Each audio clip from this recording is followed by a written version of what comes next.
กับสวัสดีสบายดีเด้อพ่อแม่พี่น้องป้าลุงเนาะวันนี้ก็มาส่งสการเนาะป้าเถาเนาะป้าร้านก็เป็นร้านเคยเพิ่นเนาะ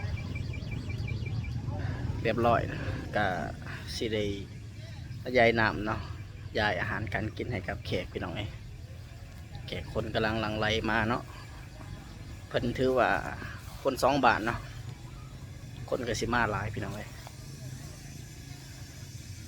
เพิ่นก็ถือว่าเป็นบุญเป็นคุณของบ้านของเมืองเนาะเป็นเฒ่าแก่คนหนึ่งที่เฮ็ดเพื่อบ้าน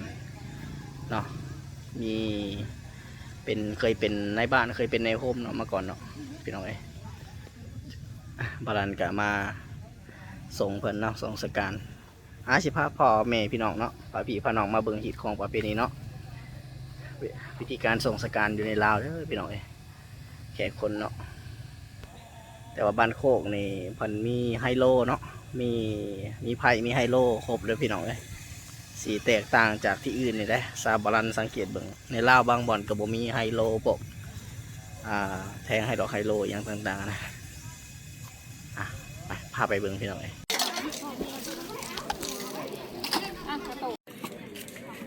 มาส่งสการพระเฒ่า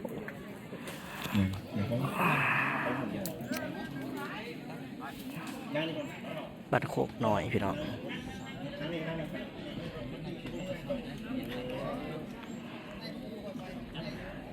บวชจัวเรียบร้อยก็ถือว่าข้าพเจ้าก็ต้องขอแสดงความเสียใจเนาะ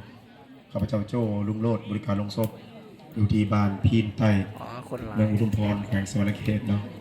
ขอแสดงความเสียใจไว้อาลัยถึงดวงวิญญาณของพ่อเฒ่าสิงแก้ว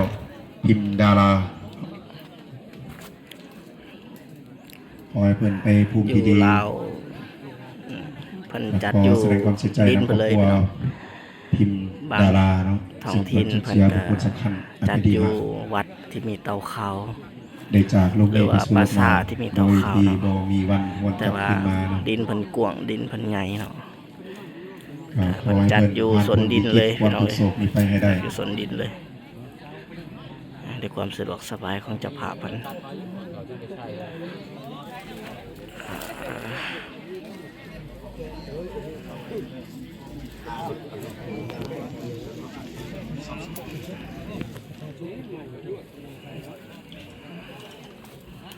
เดี๋ยวทางหน่วยงานบริการลงศพเขากำลัง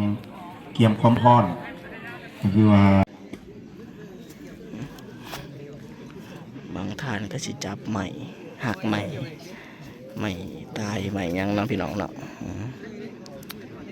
บางท่านก็สิบ่ได้จับขึ้นกับความสะดวกสบายเนาะแน่แดดมาเสยโลแดดมาบาทเดียวเลยมันนี่พันแดดเนาะพี่ยับมาทั้งพี่ก็ได้เนาะมาอยู่ในเต็นท์นี่คนหลายนะพี่น้องเพราะปัจจุบันโคกใหญ่ก็อยู่โคกหน่อยก็อยู่คนหลายเต็มจ้องไปกลางให้ญาในเรื่องทางหน่วยงานบริการลงศพเอากลางให้ญาเนี่ยจะทานเพิ่นจะหน้ารถ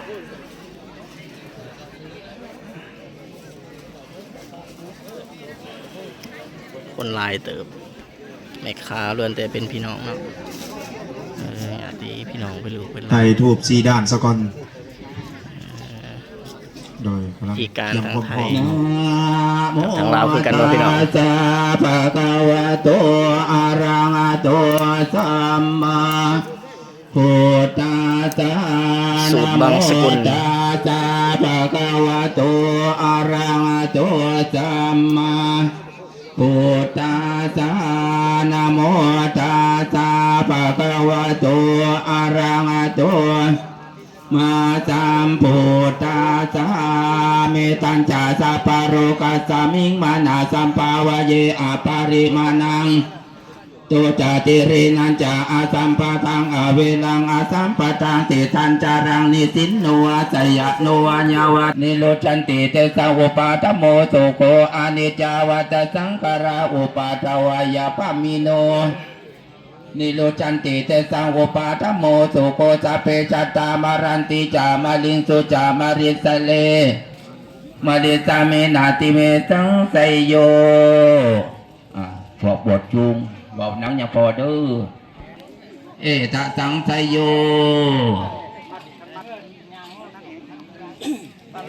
คนหลาย เชิญด้วยเชิญ ปกติยำให้ยำนาเนาะ ฟังผ่าไต คือสิไปเวียกไปงาน หยาดน้ำบัดเดียวโดยเขาหน่อยเดี๋ยวเก็บไฟล์ซะก่อนรอแป๊บหนึ่งแล้วเขาหน่อยดีสูตรมัติกากันแล้วเรียบร้อยแล้วเนาะเพื่อส่งดวงวิญญาณของพ่อเฒ่าสิงแก้วพิมพ์ดาราเรามาอยู่65 ปีสันเขาอ่านได้ผู้ที่วางผ้าไตรจีวรมีอยู่4 องค์เนาะที่จะออกไปวางขอกราบและอนิมนต์องค์ที่ 1จัวลูพิมพ์มาสอน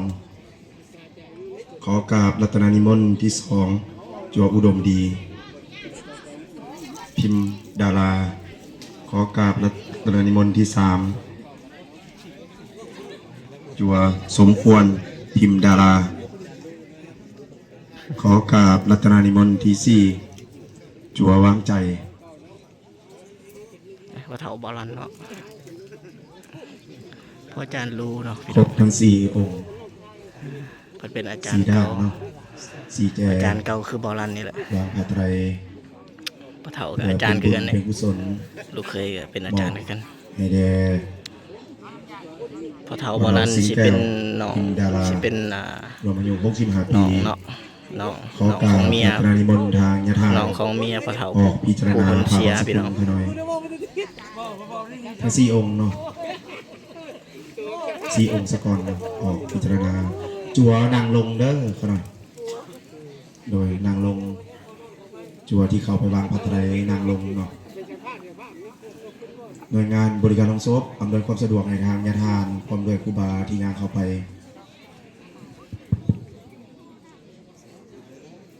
เตรียมน้ำขมิ้นไวลางเด้อเจ้าภาพ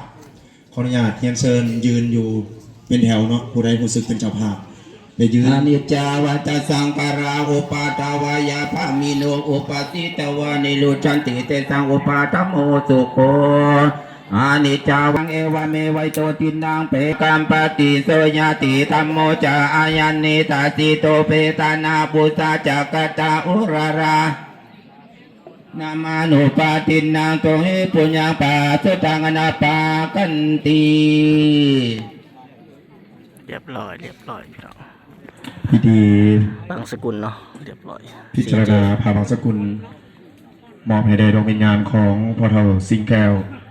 พิมพ์ดาราลงมายุ65 ปีแล้วพิธีเรียบร้อย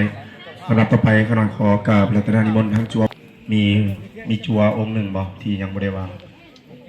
แขกโดยแขกบรรดาทานเราต้องมาเอาดอกไม้จันทร์อยู่ทางโต๊ะจึงยางเข้าไปเด้อขนอย ให้ครูบาวางสกอนเนาะโดยจัวและก็แม่ขาวจึงเป็นเจ้าภาพและแขกประธานผู้ที่มาไกลและไกลเนาะแขกประธานอย่าย่างลัดเข้าไปนะเด้อต้องมาหนาพี่อย่างเดียวเนาะต้องมาเอาดอกไม้จันทร์และยางเขาทางพี่ออกซ้ายมือเนาะทางหน่วยงานบริการศพเราแม่ขาวยิบเอาดอกไม้จันทร์วางได้เลยเนาะก่อนแขกประธานเพิ่นจะเข้าไปวางลุกขึ้นเนาะแม่ขาวลุกขึ้นเนาะเพราะว่าดอกไม้จันทร์มันเฮ็ดมาแบบนั้นโดยยิบเอาเลยเนาะของที่ยังบ่ได้ใส่โดยบรรดาเจ้าภาพจัวไปยืนอยู่เรียงแถวเด้อจัวนิมนต์เขาหน่อยยืนอยู่มองเจ้าภาพที่ยืนเนาะจัวยืนอีกฝั่งหนึ่งโดยยืนอยู่ฝั่งนี้แหละถึงแล้วจัวน่ะยืนเลยเป็นเรียงแถวเลยแม่ขาวอยู่ครอบครัวพิมพ์ดาราเนาะขอบใจแขกประธานที่ทานได้มาแบ่งเบาความใจเหลือให้กำลังใจทางครอบครัวพิมพ์ดาราและพิมพ์มาสอนจนได้ถ่ายงานชาปนกิจศพของพ่อเฒ่าสิงแก้วพิมพ์ดาราเราอายุ65 ปีเสร็จสิ้นเป็นแบบจบงามสั้นแล้วทางเจ้าภาพบ่มียังที่จะตอบบุญแทนคุณแขกประธานนอกจากคำเกาชัยเหตุผลนี้ขอให้แขกประธานขอจงมีแต่ความสุขความเจริญอยู่ดีมีแห้งร่ำรวยเงินทอง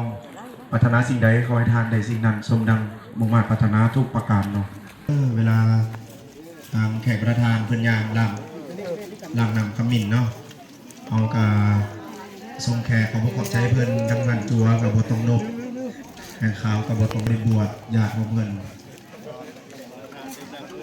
ก็ถือว่ามีความอบอุ่นเนาะในทางครอบครัวพิมพ์ดาราและครอบครัวพิมพ์มาสอนในงานสถาปนกิจศพของพ่อเฒ่าสิงแก้วพิมพ์ดาราเนาะรวมอายุ65 ปี ซึ่งได้จากโลกนี้ไปสู่โลกหน้าเนาะ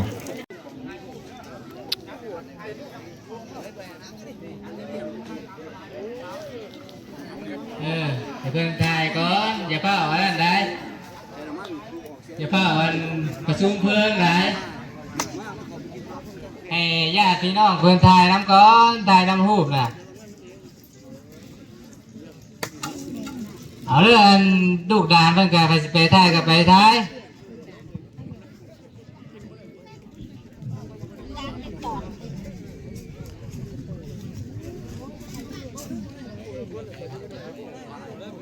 มาแล้วผมมีโอกาสได้ถ่ายไว้แบบโอกาสสุดท้ายจะได้เนี่ยส่งรายการเพิ่นได้เอากันนั่นแหละเอาแล้วกันผมมีโอกาสได้บ้านี้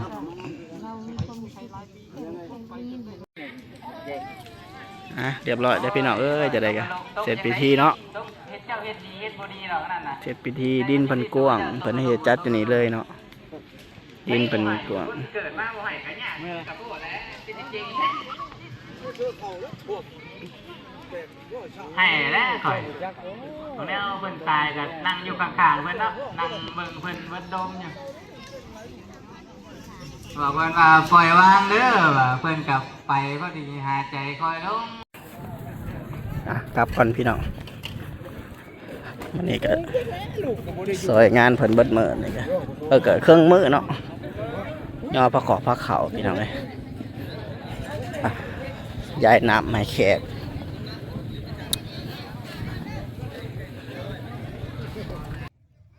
เมื่อก่อน